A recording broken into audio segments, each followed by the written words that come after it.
The sun hung low and cruel above the town of Merrow Creek, where even the shadows were too tired to stretch. The heat wasn't just in the air. It was in the bones, in the dust that crept into mouths and dreams, in the way time seemed to pause like breath held too long. Flies buzzed around the stone slab in the square, slicking in slow circles like vultures without wings. And there, beneath the weight of sky and silence, a woman lay bound to the sun-cracked rock, her wrists dark with dry blood, her lips cracked and still whispering songs meant for cradle time, not punishment. She had been there 3 days. People passed, eyes averted like they feared catching whatever fire lived in her veins. They called it justice, tradition, something old and sacred, but it looked like cruelty to anyone with a heart still tender. The town council had found her guilty of stubbornness. Insolence, they said. Living without a husband was dangerous. Speaking without permission, worse. She hadn't screamed when they tied her down. She'd only looked up, lashes fluttering against the glare, and said nothing at all. That silence, perhaps, had been her real offense. At the edge of the square, her daughter waited in the narrow shade cast by a broken cartwheel. 7 years old, barefoot and wiry, with eyes the color of river clay, just before flood season. She held a dented tin cup in both hands, the water inside trembling like her knees. Each day she came. Each day she pressed water to her mother's lips with a cloth torn from her own hem. The townspeople watched. None intervened. The girl's name was never spoken aloud anymore, as though naming her might make the injustice too real, too sharp, too close. That morning, she walked beyond the town's last house, past the sagging picket fence and into the open prairie, with the land stretched out like a tired sigh. Dust clung to her feet, her hem, her lungs. She didn't know where she was going, only that the sky was too big to be empty. Someone, somewhere, had to be listening. She found him near a dry creek, sitting with his back against a crooked mesquite. He looked more shadow than man, lean, leather-worn, his hat pulled low over his brow. A donkey, old and gray and stubborn-looking, stood nearby chewing on weeds like he had nowhere better to be. The man was mending his boot with slow, careful stitches, as if the world wasn't falling apart 2 miles behind him. She stopped 5 feet from him, the cup still clutched in her hands. He didn't look up. She swallowed dust and fear, and 100 other things too big for her size. Then, quietly, like she was afraid the wind might steal it, "They tied my mama to the stone in the sun." Still, he didn't move. "Please," she added, "please save her." The thread in his hand stilled. For a long time, he said nothing. The donkey snorted. A breeze whispered through brittle grass. Then he looked up, slow and careful, and something inside his eyes made her take a step back. Not from fear, but recognition. They were the eyes of someone who knew what it meant to watch a woman suffer and be unable to stop it. They were eyes that remembered. He didn't ask questions. He stood, brushed dust from his pants, slung a small pack over his shoulder, and began walking, past her, toward the town. She turned and followed. They didn't speak again, not until they stood at the edge of the square. The woman was still there, skin raw beneath the noon blaze, her breath shallow but steady. Her lips moved, the same lullaby repeating, over and over like a prayer carved into wind. The stranger's jaw tightened. He didn't touch her, not yet, just knelt nearby, pulled a folded cloth from his pack, and poured the girl's water into it. He wrung it gently, then laid it across the woman's brow. Her eyes fluttered open. She didn't flinch. She didn't speak. But a tear welled and slid into her hairline. He didn't wipe it away. Instead, he sat beside her and waited. People gathered like dust. Silent, watchful, the sheriff didn't speak. The preacher looked the other way. The butcher muttered something about meddling men. But no one stopped him. Each hour, he brought more water, broke bread in careful pieces, let the girl rest her head against his knee when her legs gave out. The sun kept burning, but something in the square had changed. An invisible crack in the ritual, a stillness that felt different. Not fear, something softer, something like defiance. That night, as darkness bled slow and silver across the plains, the girl curled beside her mother. The stranger sat nearby, sharpening a small knife on a whetstone with rhythmic care. Not threatening, just precise. He spoke for the first time since arriving.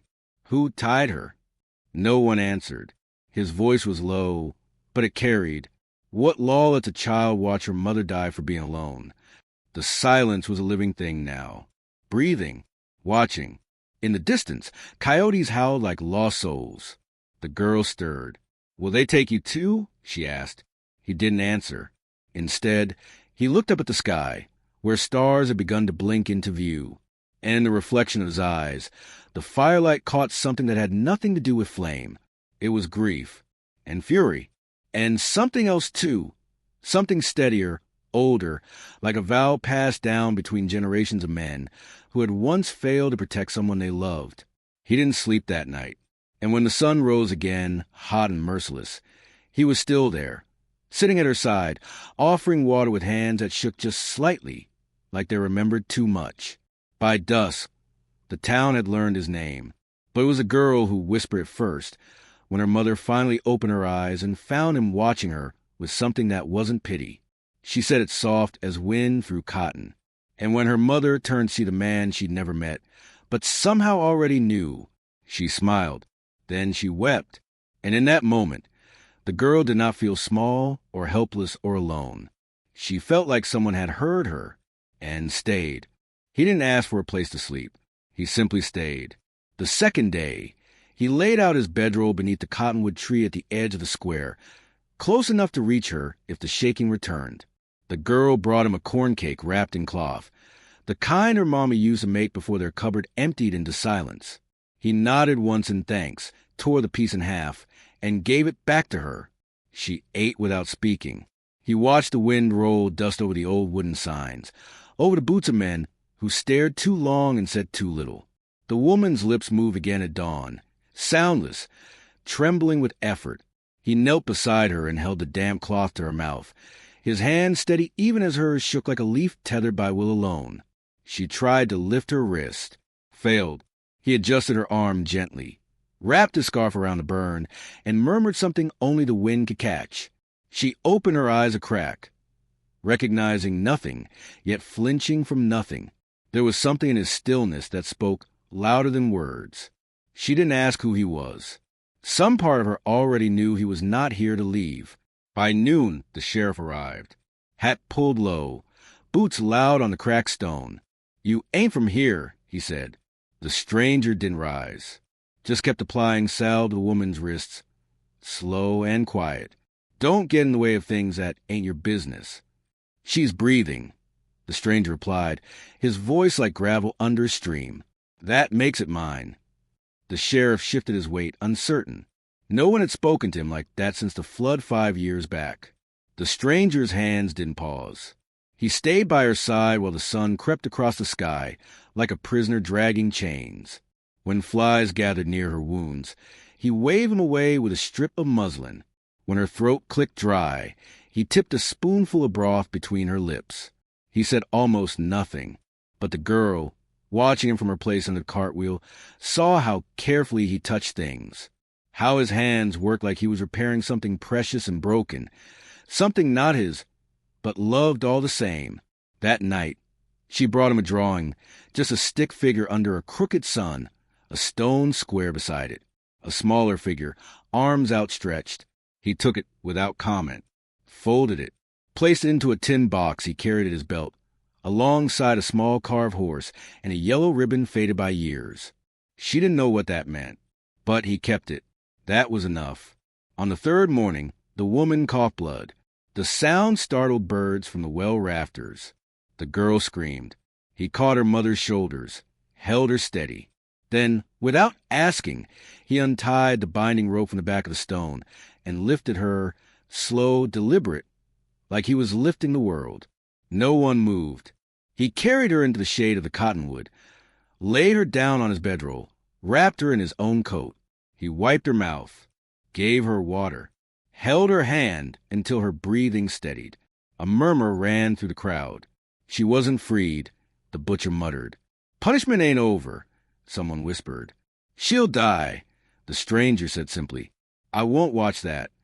The preacher approached, voice tight. "You may mean well, son, but our law is sacred." "So's mercy," he said, without looking at him. A woman stepped forward then, thin, gray-haired, with hands as worn as river rock. She held out a jar of honey. "For the girl," she said, "and maybe for her mama if she lasts." Others followed. A needle, a pair of dry socks, a heel of bread, small offerings, quiet shifts. The town hadn't changed, but it had leaned. That night, the stranger told the girl's story while her mother slept.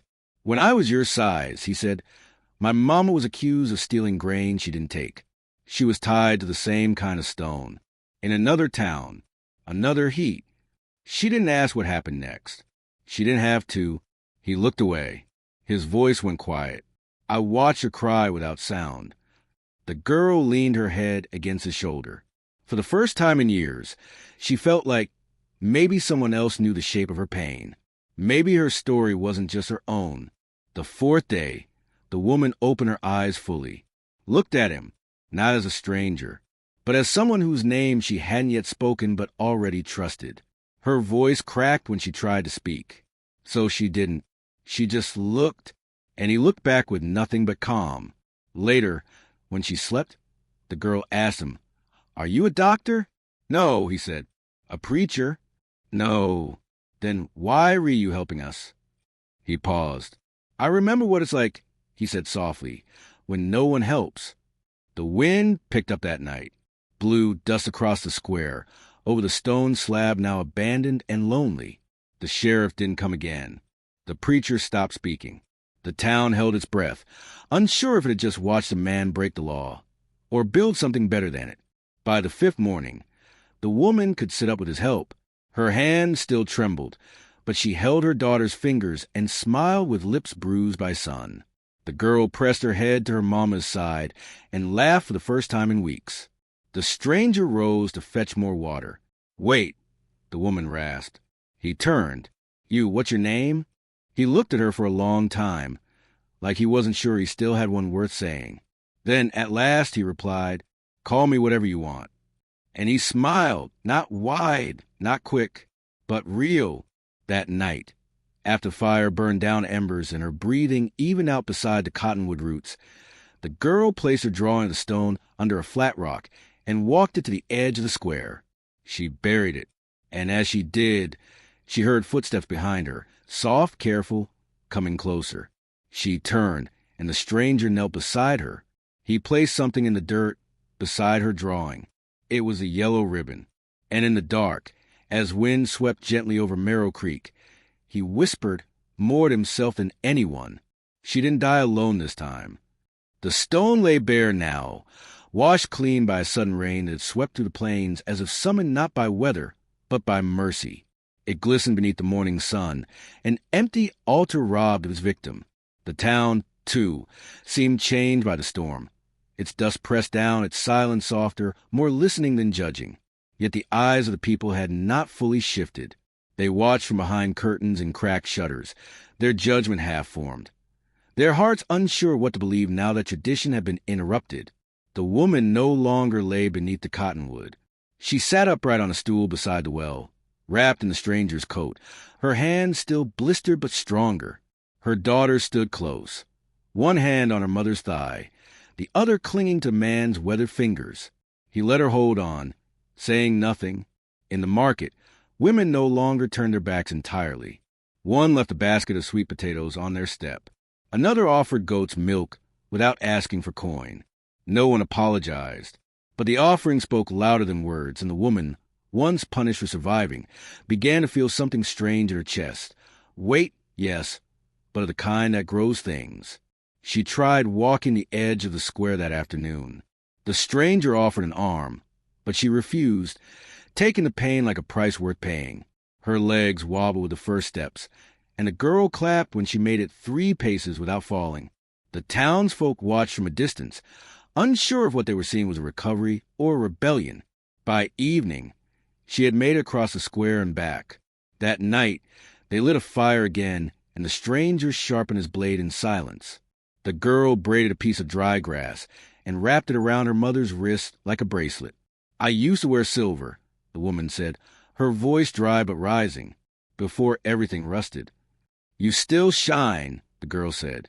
The woman looked across the flames to the stranger, whose eyes didn't lift, but she knew he'd heard. The next day, the preacher came. He stood at a distance, hat in hand. We weren't ready, he said to the wind. Did what we thought was best. The woman didn't reply. She stared at the stone and remembered the sun on her skin, the way it stole thought from bone. The stranger stepped forward. You thought silence was safe, he said, but it kills just the same. The preacher bowed his head and left a sack of flour before walking away. He didn't look back. By the end of the week, she was able to lift buckets again. She fetched water while the girl chased grasshoppers through the sagebrush. The stranger built a small fence around the tree where she once lay, not to keep people out, just to mark the place. It should mean something, he said, that you endured. She watched him work, the way his hands moved like they were repairing a house he'd once lost. She hadn't asked why he stayed, but each nail he drove into it felt like an answer. The town remained in a kind of hush, caught between old laws and new feelings. They were not yet ready to forgive themselves, so they offered tools instead of words. A hammer, a kettle, an extra blanket sewn with small stars. One afternoon, the woman sang again. It was soft, almost broken, but the melody bloomed in the air like a wildflower forcing its way through rock. She sang while the girl twirled in her bare feet, and the stranger, though he did not smile, paused his sawing and let the song pass over him like rain. Used to sing that to my son, the woman whispered later, eyes heavy with memory. The stranger didn't ask what happened to him. He only said, You're still a mother. That evening, she made soup from wild onions and roots. He ate quietly, the bowl balanced in his palm. The girl kept glancing at them both, as if trying to thread them together in her mind, to make a picture that didn't feel so temporary. You building something? She asked the man. He looked at the half-finished porch he'd started by their door. Just a step? She nodded. For Mama? For whoever needs it. It was a small thing, that step, but it was the first thing built for her that wasn't a noose or a rule. Later that week, while hanging laundry in the wind, the woman saw the first man ride in. He came slow, dusty, wearing the same hat he'd left with when the drought swallowed their crops and his pride. His eyes swept the house, the child, the stranger stacking logs. Then they landed on her. She stood still. He didn't smile, just tied his horse and walked forward like nothing had passed between them but time. You look better, he said, like that mattered. She didn't answer. You gonna thank me for leaving? You got yourself a helper now. She felt the old fear trying to rise, the one that used to shrink her voice and fold her spine. But she stayed straight. Steady. This is my land, he said, gesturing at the porch. My name's still on it. The stranger looked up from the woodpile, met his gaze, but said nothing. The girl stepped behind her mama's legs. Best you take your things and go before you forget whose name matters, the man said. The woman didn't move. She didn't blink. She only said one thing. She's not scared of you anymore. The man's face darkened. Don't talk like you own this place. I don't, she said, but I earned it. He took a step closer. The stranger rose from the log. You touch her, he said quietly, and you'll lose more than land. The man laughed, a dry, humorless sound. You threatening me? I'm telling you, the stranger said, his voice calm as dusk. This time, someone's staying. The man looked between them, spit into the dirt, and walked back to his horse. He didn't leave, not yet, but the wind had changed. That night, the girl asked, Is he going to take you from us? The woman looked toward the sleeping figure of the stranger near the fire, then at her daughter. No, she said, he's not the one who leaves. And though she lay down heavy with fear, her last thought before sleep was not a man who left, but of the one who hadn't. The porch was finished by morning, 3 planks wide, smoothed by his hand and polished by the girl's laughter as she slid across it in socked feet. The woman watched from the doorway, a folded shawl in her arms, unsure when the house had begun to feel different, less like a ruin and more like a home rebuilt from breath. He'd made no claim to the place. hadn't carved his name into beams or set his bed inside. But every nail he drove and every fence post he straightened whispered of someone who stayed, because leaving was no longer the right shape for him. She cooked now, not every day, but enough to remember how salt and warmth softened more than food. The girl picked herbs in tin cups and laid them on the table like trophies. And the man, he'd begun to hum sometimes as he worked. Low, aimless melodies that trailed behind him like wood smoke. But the other man hadn't gone far. He lingered in the hills beyond town, riding down every few days to lean against the corral rail, watching without words. His presence was a shadow stretched long, and though he never touched the girl or raised his voice, the air soured when he came near. The townsfolk noticed. They spoke less now when the stranger passed, unsure whether he was a hero or a disruption. The sheriff made no move, and the preacher only nodded without warmth. A man's land was still a man's land, even if he'd left it to die. The woman felt the tension build like heat in her spine. She didn't sleep deeply anymore. Her hands returned to shaking in the dark, her breath shallow with ghosts. The man saw it. He didn't speak on it, but he shifted his bedroll closer to the door. "I should go," he said once, the moon rising pale over the wash. She shook her head. "He's already taken enough." The girl drew two figures in the dirt the next day, one tall, one not, both holding a house between them. She handed the stick to the man and said, "Your turn." He didn't draw a figure, just a tree, wide-rooted, unmoved by wind. She smiled. "That's you." They tried normal things, washing, planting, building a coop for the hens someone gifted them without a note. Each day was stitched with quiet acts of hope, but underneath, the fabric of peace wore thin. One afternoon, as clouds brewed on the horizon, the man returned with a second rider, broad-shouldered, eyes like splinters. They dismounted near the gate, uninvited, yet slow, deliberate, like wolves testing a boundary. The girl was inside. The woman stood on the porch. "You thought you could just erase me?" her old husband said, not cruel, just cold. "No," she replied. "You erase yourself." The other man chuckled. "She's got teeth now." The stranger stepped from behind the shed, wiping oil from his hands. The two newcomers turned. He didn't reach for a weapon, didn't raise his voice. "This land's not yours," the first man said. "You've no right to be here." "I didn't come for land," the stranger said. "I came because she was dying. And now," the other sneered, "now she's alive." The silence that followed was taut, brittle, a storm waiting for wind. "She's mine," the man said. "That girl's mine. That house. You think you can fix a roof and own a family?" The woman stepped forward. "You never owned us. You only left us to rot." He moved then, too fast, toward the porch, but the girl burst in the doorway before anyone could shout. She clung to the stranger's side, arms tight, face full of fear, and the woman, voice breaking but steady, said, "This is her home, not yours." The man looked between them.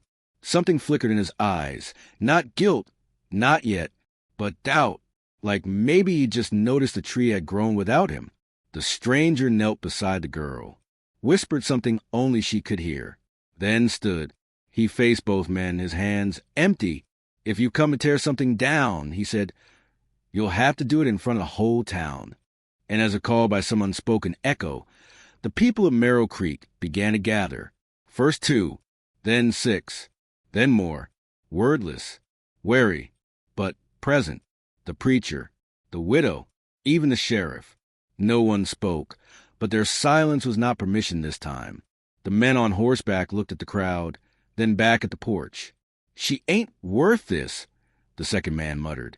"Then ride," the stranger said. For a moment, it seemed fists might fly, or bullets, or worse, words that couldn't be taken back. But the girl moved again. She stepped between them all, barefoot and trembling. She reached for her mother's hand, then reached for his. The stranger took it, and the woman, her fingers raw from years of fighting in silence, took it too. The child looked up at the man who had left and simply said, "She doesn't cry anymore." The first man looked away, spat into the dirt, and rode off without another word. The second followed. By dusk, the town had returned to itself, but it had changed again. The air smelled of rain, not blood. And for the first time, the porch didn't feel like borrowed wood. It felt like something earned. The stranger didn't speak much that night, just sat on the step, carving something from a piece of cedar. The woman came beside him, shoulders brushing. "You stayed," she said. He nodded. She looked out over the fence line, toward the place where ghosts used to wait, then turned to him, eyes soft. "Will you build me a swing?" His lips curved, barely. "For you," he said, "I'll build anything." The girl, half asleep against the doorframe, whispered, "Even a wedding dress?" The woman gasped softly, the sound caught between embarrassment and breathless disbelief. But the stranger didn't flinch. He simply said, "If she asks for one," and in the dark, beneath the tree that once bore witness to her suffering, a single wooden beam creaked gently in the wind, like it was ready to hold joy now. They buried the stone at sunrise. It took all three of them, the woman, the man, and the child, to drag it from the square. No one stopped them. The town watched from doorways and window panes, their silence neither hostile nor warm, just quiet, like something sacred was being dismantled and returned to earth. They dug the hole beneath the cottonwood tree where she once lay, her skin blistered, her voice threadbare. And when the stone tipped in with a final thud, the woman stepped back and let out a breath that felt like it had waited years to be free. The girl placed a sunflower on top, then another, then 5 more. By noon, the earth looked different. He built her the swing the next week, hung from thick ropes tied to the cottonwood's arms, its planks sanded smooth with his hands. She sat on it once, tentative, her knees barely bending. But when the girl climbed into her lap and said, "Push us," she kicked off, and they soared together. 2 hearts of motion, trailing laughter where once there had been only dust. The town kept its distance, but it didn't turn away. A mother came for herbs when her boy took ill. A man brought fence nails in exchange for soup. No one asked what he was to her. No one dared call her names anymore. She had become something larger than gossip. She had become rooted. He stayed. He fixed a leak in the roof, taught the girl to ride on the old donkey, and once mended the preacher's cartwheel when it cracked on the road. When he walked through the square now, children waved. He waved back. Nothing grand. Just a tilt of the hand, a nod of recognition. One morning, the woman stitched his name, Samuel into a cloth and placed it on the mantel. She hadn't asked if she could. He hadn't told her his name again since that first time. But it fit, and he didn't take it down. Still, some part of her waited for the breaking. Some sliver of fear curled in her bones like winter under the floorboards. Love had never stayed before. She kept expecting to find his bedroll gone, his coat missing from the hook. But every morning, his boots were there by the door, dusty, worn, and pointed toward home. She told him stories as they sat on the porch. Not all at once. In pieces. Fragments. How her first smile had cracked the day her husband called her too much. How she gave birth alone in a cabin with snow up to the windows and no firewood left. How she learned to boil acorns when nothing else would grow. He didn't interrupt. He didn't try to fix the past. He just listened until it wasn't heavy anymore. Sometimes she found him staring at the swing, long after the girl had gone to bed. Once, she asked what he was thinking. He answered without looking at her. "She won't remember the stone." "I hope not," she said. "She'll remember the swing." They stood together in that pause. Nothing said, everything understood. But peace never holds without challenge. One afternoon, word came that the first man was back.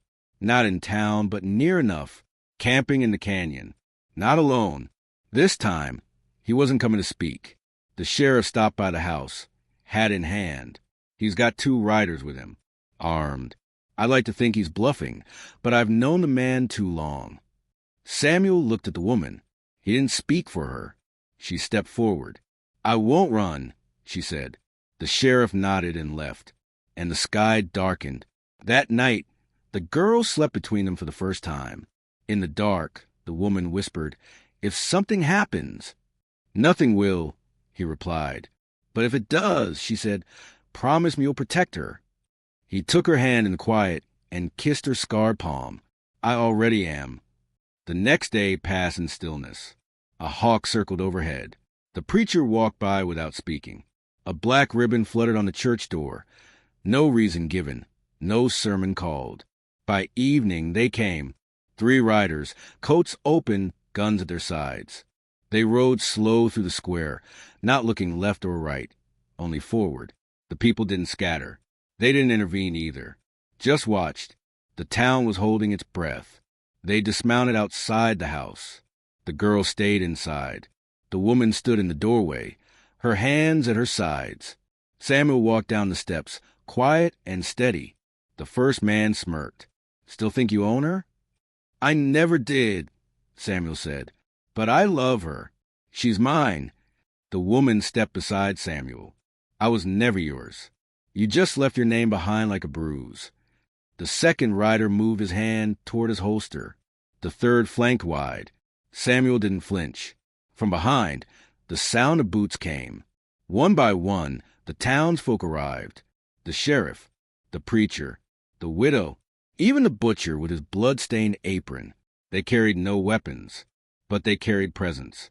They stood behind Samuel and the woman, shoulder to shoulder, no longer silent. The preacher stepped forward. "This house belongs to her now," he said. "We all saw her build it." The first man's jaw twitched. "Whatever claim you had," the sheriff added, "you gave it the day you rode away and left them for dead." The man looked around.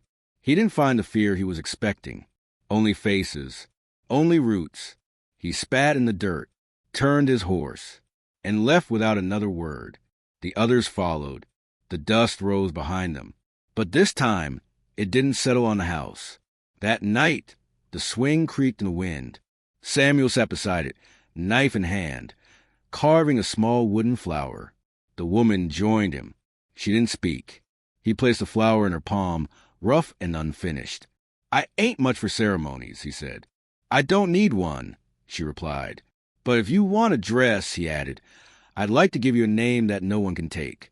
She looked at the flower, at the porch, at the girl sleeping in the room, behind them, and she nodded. Somewhere deep in the earth, the buried stone stayed silent. But above it, sunflowers grew.